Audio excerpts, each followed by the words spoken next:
But unfortunately, the government has not kept its part of the bargain. Right now, as we gather, families are struggling to do the math.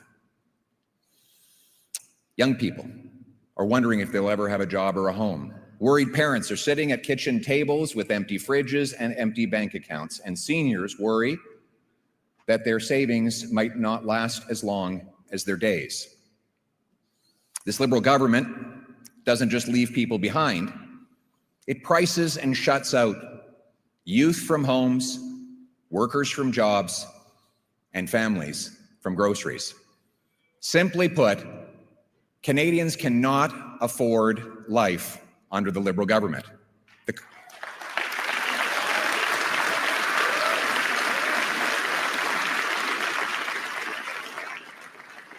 The government is literally the biggest item in a family budget today. It takes up more money than food, clothing, and shelter combined. The cost of government is driving up the cost of living. Taxes and record money-printing deficits are inflating everything. And it's no coincidence, therefore, that as the Liberal government doubled the debt, housing costs and food bank lineups doubled at the very same time. Now, they promised that all these deficits were going to lead to investments. You know, it's kind of like the old magicians who said that they could turn lead into gold. But those deficits never became investments. In fact, Canada has had the worst investment and the worst growth in the G7 over the last 10 years. Amazingly, Canadian citizens, this is an incredible fact, Canadian citizens now open more businesses in the United States of America than they do in their home country. That's elbows out. And taxpayers spend more on federal debt interest than on health care. That's more money for bondholders and bankers than for nurses and doctors. Liberal laws have unleashed crime. Out of control, open borders, immigration has overwhelmed health care, housing, and job markets. Cancel culture and identity politics divide Canadians. Separatist movements are reawakened.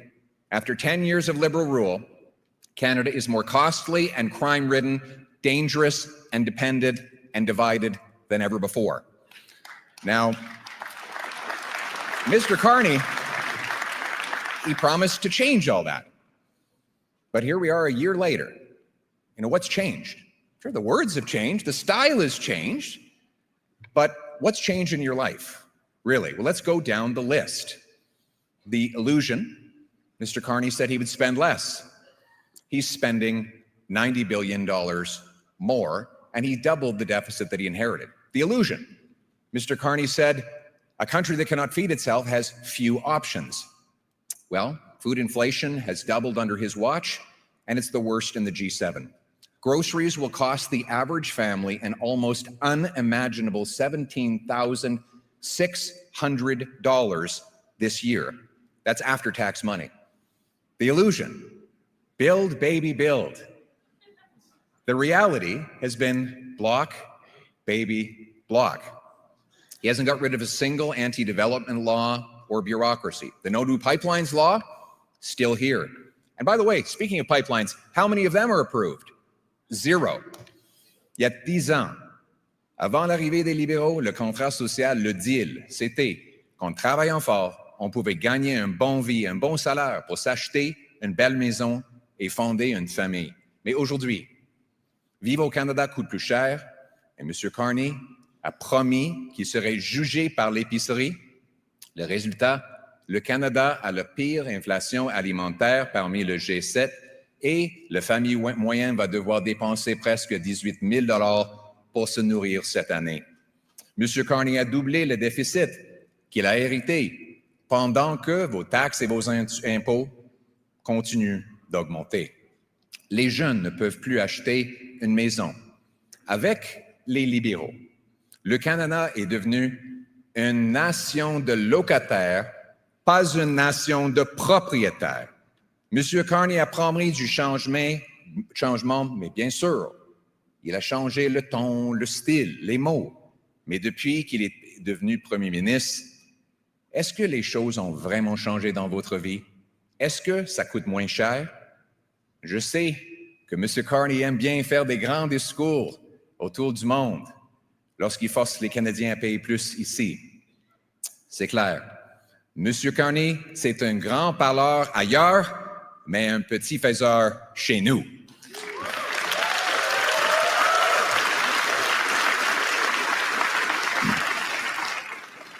So I got a funny paradox for you. I got a bit of a funny paradox for you. He imposes taxes and red tape on home building, resource development, and businesses. Then he creates new bureaucracies to subsidize home building, resource development, and businesses. He taxes food production, and then he creates new programs for food subsidies.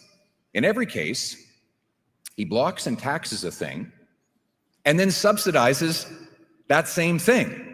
As President Reagan says, if a liberal sees something that moves, he taxes it. If it keeps moving, he regulates it.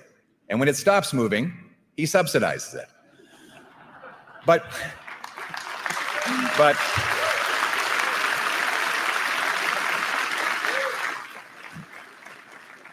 why not just get out of the way and let things move?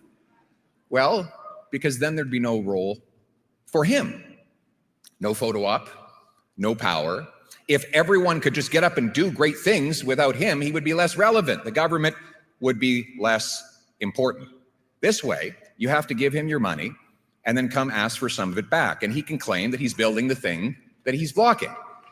The cost of the benefit is seen in the form of his photo ops and political power, but the cost is paid by the homeowner who can't build a home, the carpenter who never gets a job building it, and the family that never gets to move in, or the entrepreneur who never launches the business, or the senior who, because of all these extra costs, has to choose between eating and heating. These costs are so often unseen. And even more often, so too are the people paying them. But my message to those people who have felt unseen for too long, who are carrying the country on their back and feel underappreciated and overworked, conservatives see you, and conservatives will fight for you.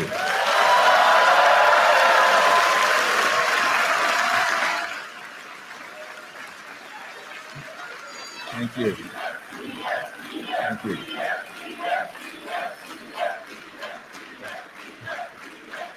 Thank you. Thank you.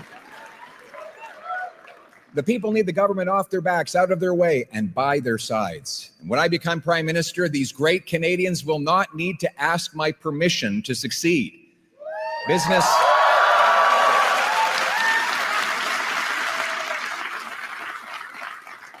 will get ahead by having the best product, not the best lobbyist, by pleasing customers, not pleasing politicians.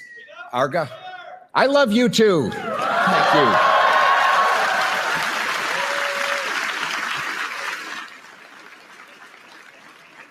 We have the most amazing patriots, the most amazing people in this party, do. Thank God for the grassroots of the Conservative Party.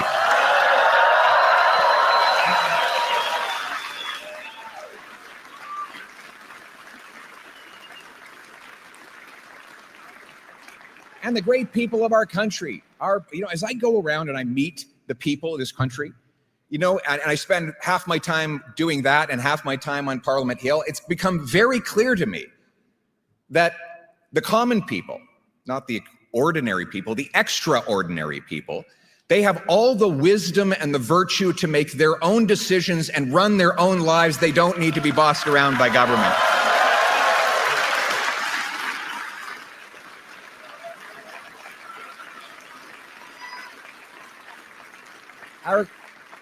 Our government is here to do its job. Only the things that people can't do for themselves, not run your life. In fact, if I were starting a new political party from scratch, I'm not. But if I were, it would be called the Mind Your Own Damn Business Party. It would be. That includes respecting the constitutional jurisdiction of our provinces and getting the federal government to butt out of the affairs of Albertans and Quebecers and other Canadians, to make room for a smaller government that makes room for the dignity of work and the soft, strong bonds of family. It was by fighting for these principles. Thank you.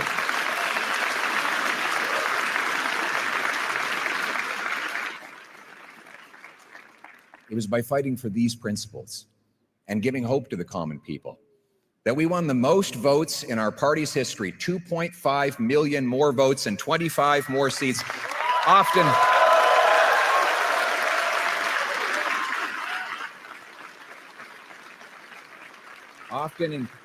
we won these votes in places that had never voted Conservative before. And now it is clear, Conservatives are the party of workers, including union workers, small business owners, and young people.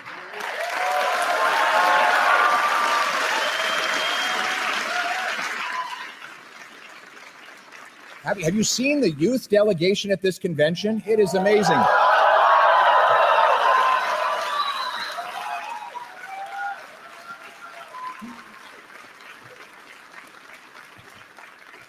You know, in the past, when I was growing up, we would go to a Conservative convention and you'd look out at the crowd and it would be the Great White North, white hair everywhere. And we love the people with white hair, the wisdom that they share with all of us, but we also need a party that's infused with young people. And on that front, we are the youngest party and the oldest party. In fact, Elections Canada holds a mock vote in the high schools on election day, and this year Conservatives won. We came in first.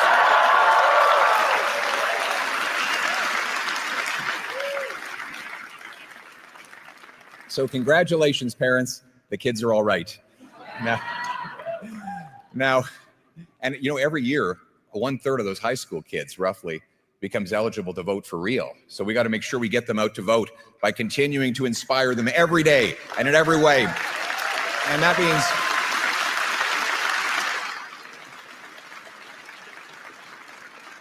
now, obviously, elections teach us lessons, like, for example, the need to hold earlier and open nominations, to have more local autonomy, to empower our local riding associations. We're the backbone of our organization. And for that, I want to thank all of you in this room who have provided such valuable input in the lead up to and throughout this convention. You are the ones whose ears and whose feet are on the ground and have the best intelligence to bring us. And you have told us many things, but one of the most important lessons I have gained from listening to you throughout this convention is that you told us to ignore the voices who keep telling us to abandon our conservative principles. We will remain true to our principles.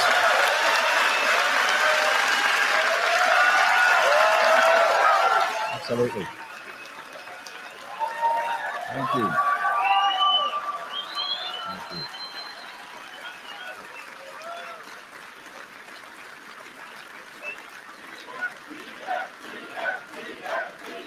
Thank you.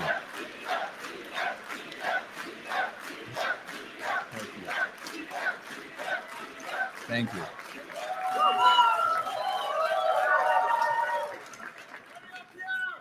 Thank you very much. On the issue of the principles that we hold, we won the debate in the last election on every single one of the big issues. On carbon taxes, inflation, housing, resources, crime, drugs, and soon we will be proven right once again on the wasteful and insane liberal gun grab.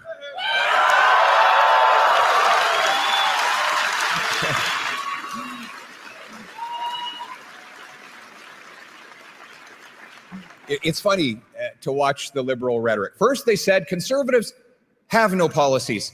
It's just slogans. Then they said conservative policies are very scary. And then they said, we agree with all the conservative policies.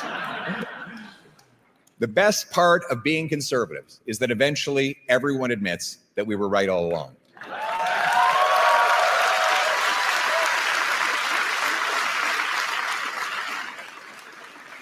And it's not just the solutions for the past, it's the solutions for the future that we offer the Canadian people that brings so much hope. Policies like an affordable government for an affordable life. You see, stronger take-home pay requires lower taxes. A strong dollar that buys more requires we end inflationary deficits. Both require we cut spending on bureaucracy, consultants, corporate welfare, foreign aid, and handouts to phony refugees. And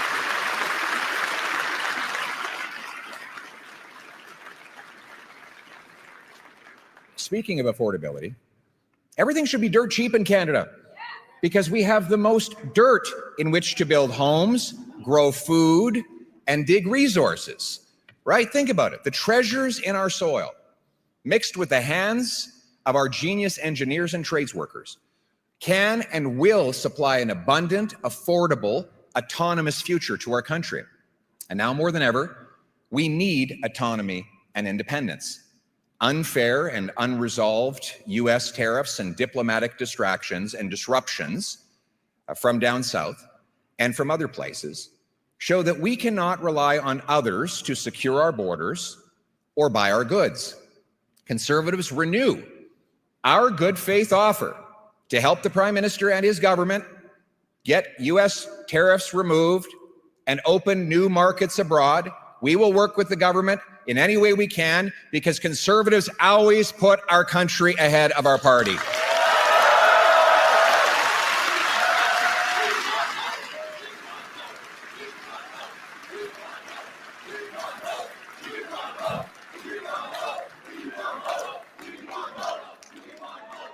In this dangerous and uncertain world, Canadians must stand united so we can stand on our own 2 feet. United and strong, Canadians will bow before no nation anywhere on earth.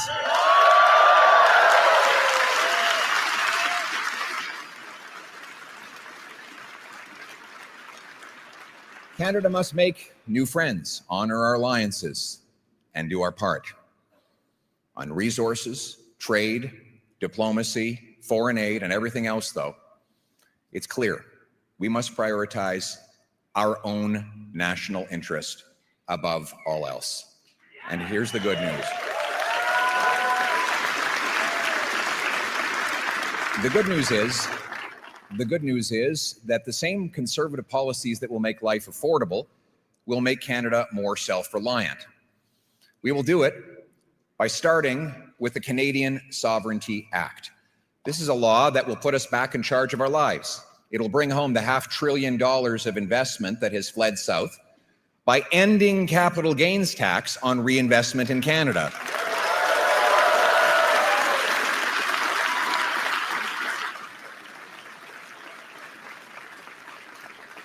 That'll be like economic rocket fuel for startups, high tech, and major job-creating projects. We'll replace anti-development laws like C-69 and C-48 with new laws that will quickly approve projects and allow energy shipping off our west coast. We will also quickly greenlight Danielle Smith's proposed pipeline to the Pacific.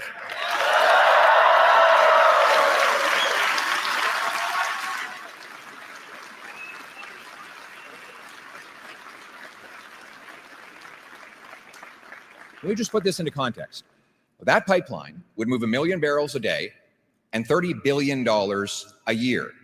That would be the single biggest increase to overseas exports in Canadian history. And for context, the Liberals now say that they want this strategic partnership with China for a new world order. One pipeline to the Pacific would increase our exports more than all the products that we currently sell to China in a year. So I think that is a more accurate and pragmatic approach to diversifying our trade.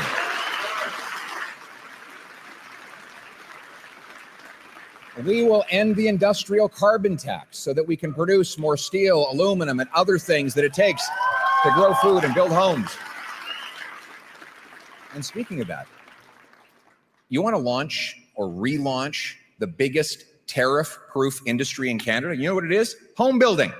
No other country can tariff home building because it's built on Canadian homes, on Canadian land, with Canadian workers using Canadian lumber. It is literally the most homegrown industry we have. So why don't we dedicate ourselves to working with all levels of government to remove all the taxes and all the red tape so that we can create jobs, harvest more lumber, and build homes that our young people can afford.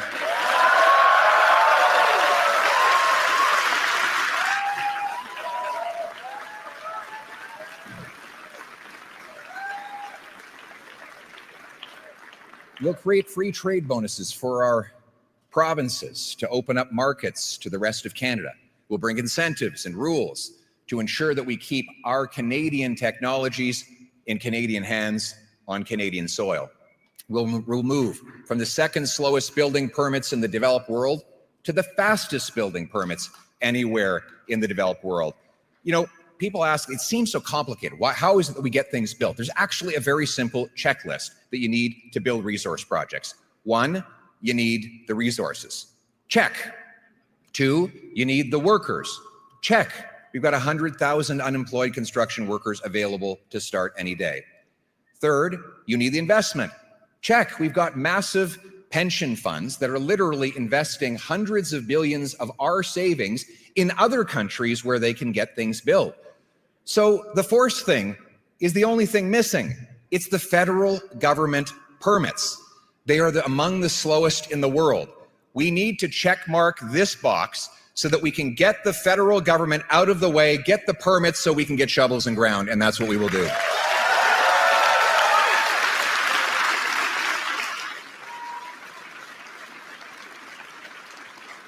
Self-reliance requires self-defense.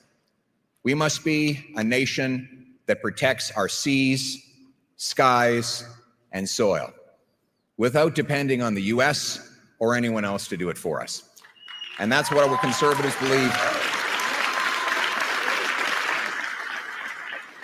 It's time to cut the back office bureaucracy and the botched purchases so that massive increases in defense spending actually hit the front line and support our soldiers, sailors, aircrew, and veterans. We will reassert Arctic sovereignty in this great conservative tradition of Harper and Diefenbaker. We will take back control of our north and ensure no foreign powers ever threaten our territory.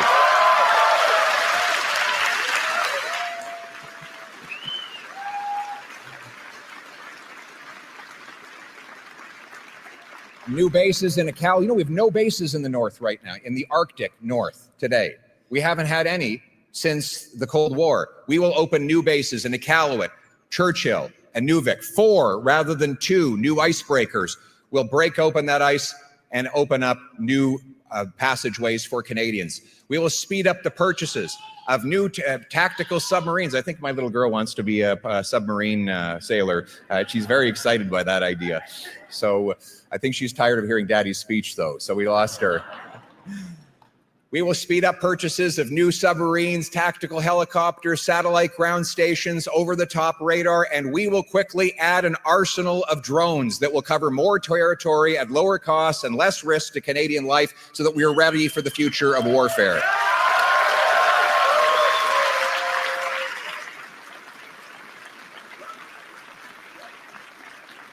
And we will expand recruitment and also performance by promoting and hiring based on merit and not political correctness.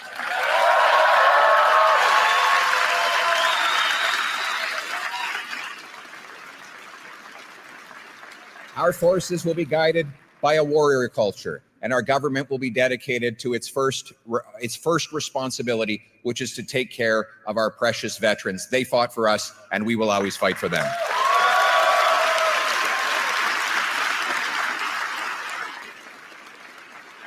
On doit diversifier nos marchés et renforcer nos alliances avec nos partenaires de l'OTAN.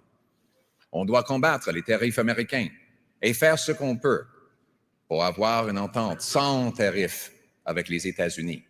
Et oui, les conservateurs sont prêts à travailler avec M. Carney et son gouvernement pour trouver des nouveaux marchés et pour éliminer les tarifs américains. Mais on ne peut plus dépendre les autres.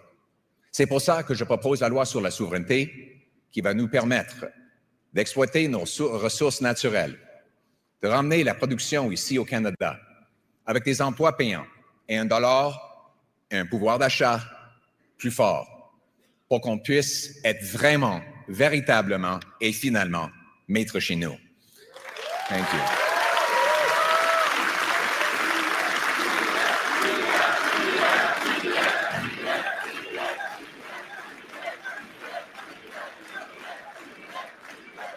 And we need to unite this country like never before, because a house divided cannot stand. You know, here we go again. Liberals are in power, and just as night follows day, separatist movements are in resurgence back in Quebec and here in Alberta. These movements, which had been dormant or even dead when Prime Minister Harper left office. Now, we can simply attack people who feel this way, or we can ask them why. Why in Alberta and Quebec? Why, particularly among young people in those provinces, have so many lost hope in Confederation? Well, here's a few hints. For the last 10 years, Ottawa has told our young people that our history is filled with shame and horror, that we are a post-national country with no core identity, and that our youth will never own homes. But other than that, they should feel great about being united in Canada. All the while, the federal government stomps on Alberta's energy sector and Quebec's jurisdiction. Now, our message to those youth and to all of the people in Alberta and Quebec who are losing hope in our country: you will again have a country that respects your autonomy, is proud of your industries, unites us around our common identity and history, a country that will afford you the hopeful future that you have earned.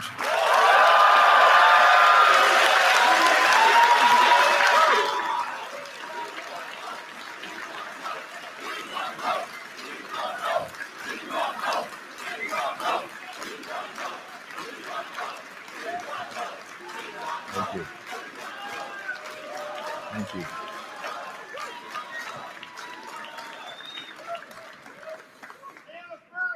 You know, it's incredible that when there's never been a referendum crisis or a national unity crisis when Conservatives have been in power. It's an interesting coincidence, isn't it? Quand les libéraux sont au pouvoir, par contre, ça profite toujours aux souverainistes qui avaient disparu pendant les années Harper. Quand les conservateurs sont au pouvoir, l'autonomie du Québec est respectée et la contribution de l'Alberta est reconnue. Et notre pays est fier, uni, abordable et rempli d'espoir.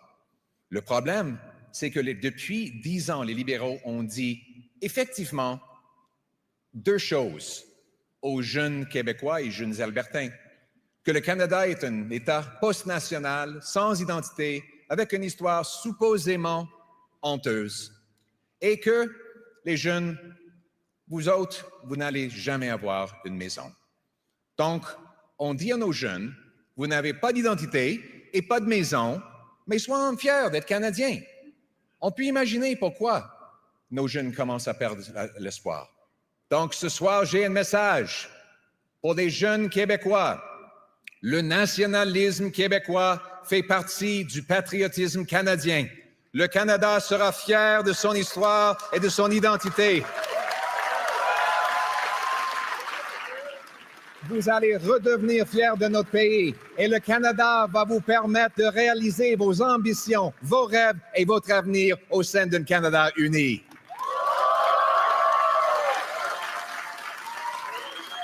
Merci.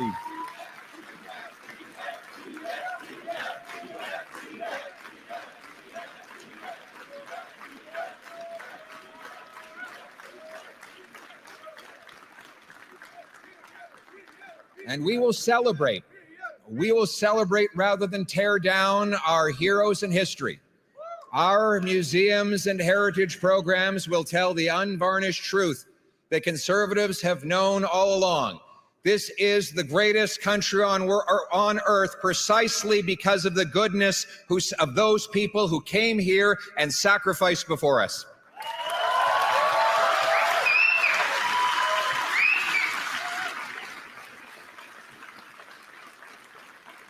As the great Nova Scotian Joseph Howe said, a wise nation preserves its records, gathers up its monuments, decorates the tombs of its illustrious dead, repairs its great public structures, and fosters national pride and love of country by perpetual reference to the sacrifices and glories of the past. Uniting around our common history will heal the divisions. We want a nation where all of us are equal, a nation that is colorblind, We want a nation with no more hyphens, no more group labels. We are all Canadians, Canadians in our heart, Canadians in every single way.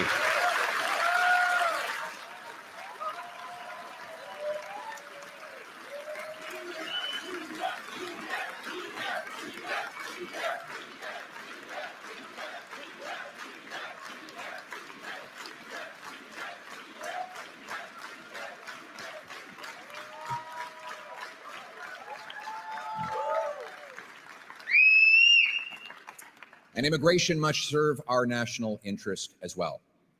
We will welcome those who contribute, and we'll make sure that their skills are recognized so that they can get licensed to work as doctors and nurses in our country and reduce wait times in our hospitals.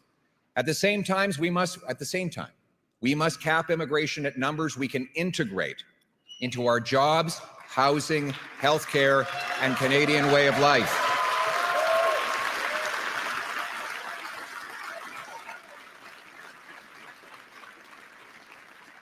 We will deport criminals, end fraud, end abuse and handouts to phony refugees. We will no longer allow foreign conflicts to spill onto our streets.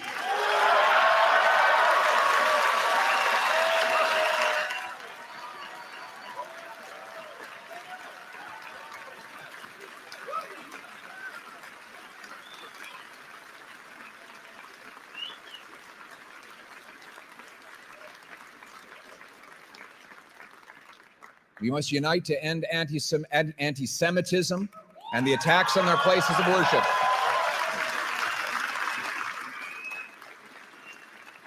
And stand with our Jewish friends and neighbors who are under attack like never before. We want Jews to feel comfortable and safe. They should be able to wear the Star of David, put up the mezuzah, and wear a kippah everywhere and be proudly Jewish all around.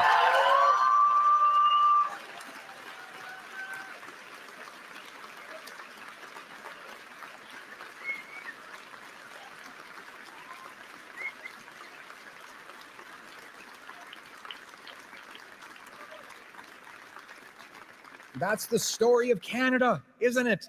It's incredible. Protestants and Catholics teared each other's eyeballs out for hundreds of years on the other side of the pond, and they came here and got along. Yes, we squabble. Yes, we get on each other's nerves, but we don't fight each other because of religious or sectoral differences. We get along with our next door neighbors regardless of where their grandparents lived. When newcomers arrive in this country, just as it has always been, we will ensure that they leave differences at the doors.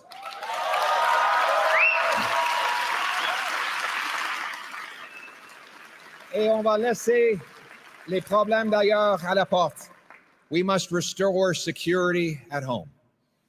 Crime has gotten so bad in this country that in Toronto, the police tell people to leave their keys at the door so that thieves can more safely steal their car in the middle of the night. In Brampton, people are literally being told that because there is an extortion wave on their particular street, they should move into their basements to minimize the chance of being hit by a stray bullet. In Canada, it's not just stats, it's human tragedies. In 2024, a violent repeat offender released by liberal laws murdered a wonderful piano teacher, Esty Jones. The killer should have been in jail, and Esty should still be alive today. Her niece, Esther, is here with us today. Esther, very sweet.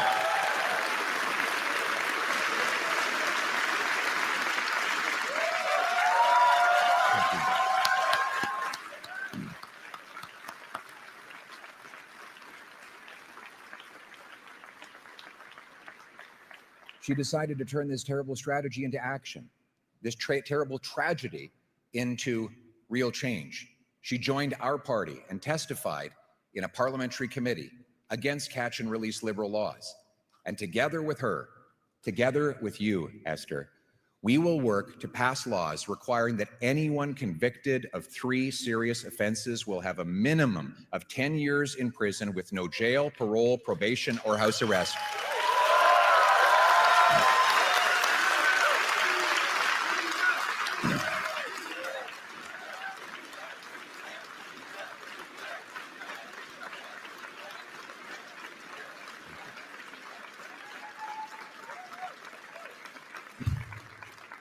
the tiny group of criminals, the career criminals, will stay behind bars so that no one ever faces a tragedy like Esther's family. And I can tell you, Esther, that your wonderful aunt will have an incredible legacy because her story will inspire us to take the action that will save so many other lives. Thank you, and God bless your beautiful family.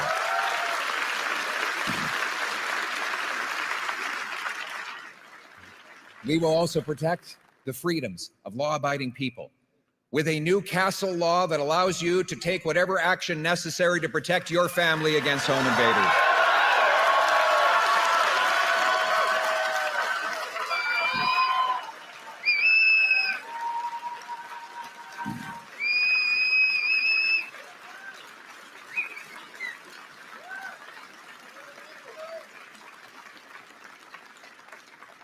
We will do so also by protecting the rights of law-abiding firearms owners, stopping the liberal gun grab,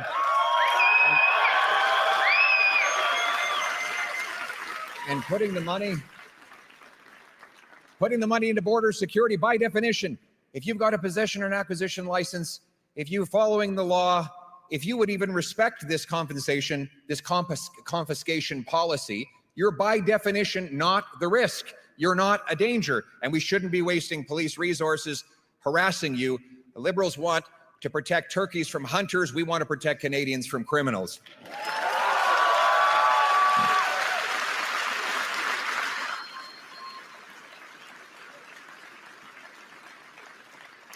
And we will protect your religious freedom. We will stop the Liberals from censoring politically incorrect Bible verses. You will have the ability to worship God in your own way.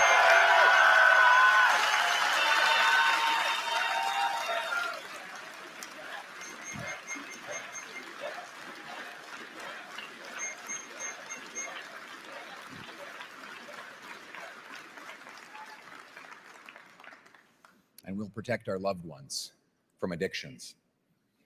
Overdoses have cost 50,000 lives and overrun our streets. We'll bring in life sentences for fentanyl kingpins, shut down the drug dens, and treat drug abuse, because 50,000 dead is too many. Let me tell you.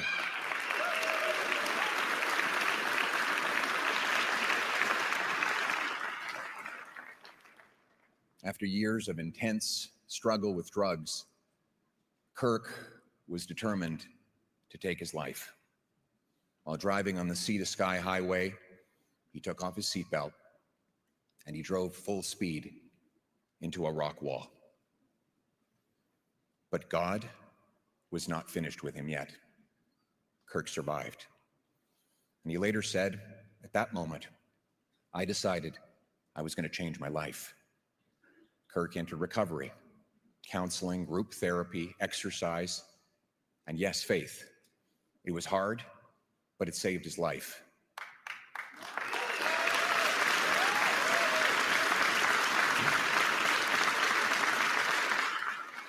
And he has since become a chef at the Saint Treatment Center. He makes a mean steak, which he's promised to let me try.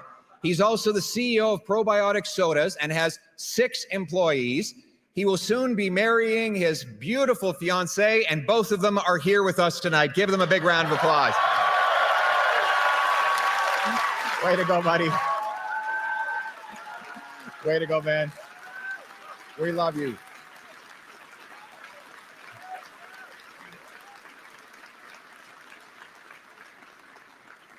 You know, when I go to these treatment facilities, I love to go and meet with mostly the young men who are in those places, turning their lives around. And I walk in and I say, I'm not here because you need me. I'm here because, frankly, I'm here because I need you. Canada has a job for you to do.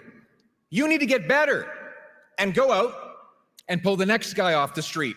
And he's going to come in and get better, and he'll go back out and pull the next guy off the street. And we're going to keep doing that again and again till every last one of our brothers and sisters is back on their feet. So hang on, have hope. Help is on the way.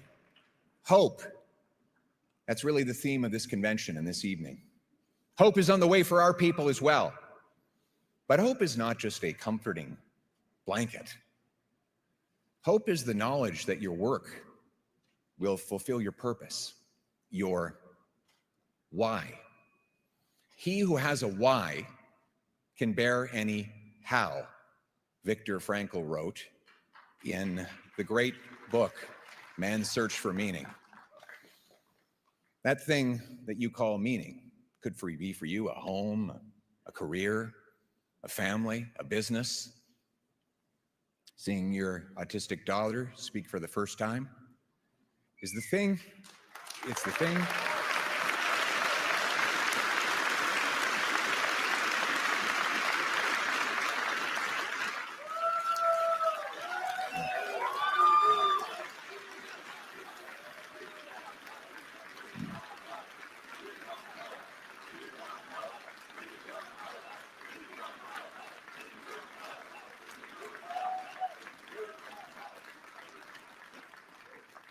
That meaning is the thing that keeps people fighting on through hardship.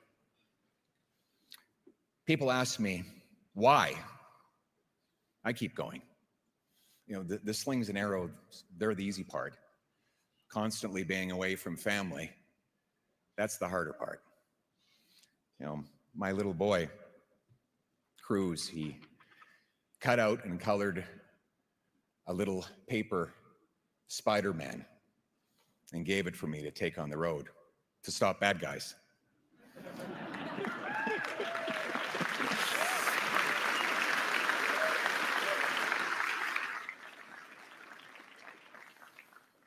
I look at it when I'm in the hotel room, sometimes late at night. It makes me smile. I see all those little scribbles and cut marks and imagine those little figures working away. And I know that one day I'll come home and those fingers will have grown big. And I miss him. And too often, I kiss my wife and daughter goodnight through FaceTime. So why keep going? Because we want our kids to have the same promise that we had. Because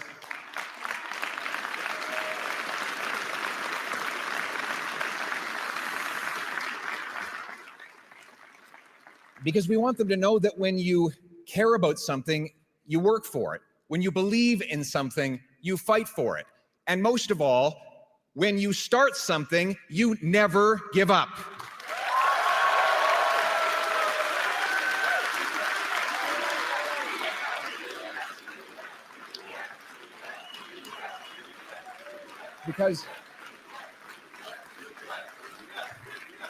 Because the unsung heroes who built and protect this country, who have it infinitely harder than I do, they never give up. So I have no right to give up. Because all of you who pound signs on frozen ground, knock doors on dark nights, and sacrifice warm family dinners for cold campaign pizza, you never give up, so I'll never give up.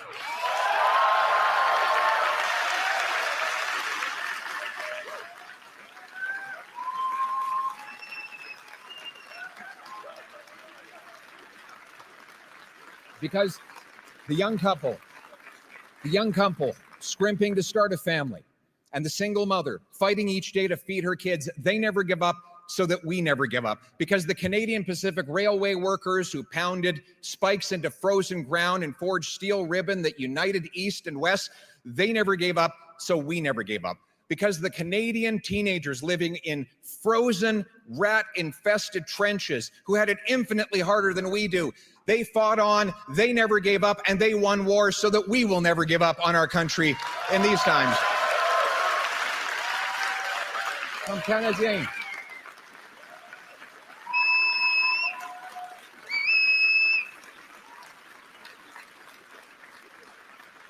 Comme Canadiens, on ne lâche pas. Parce que ça vaut la peine de se battre pour notre pays, son peuple et sa promesse.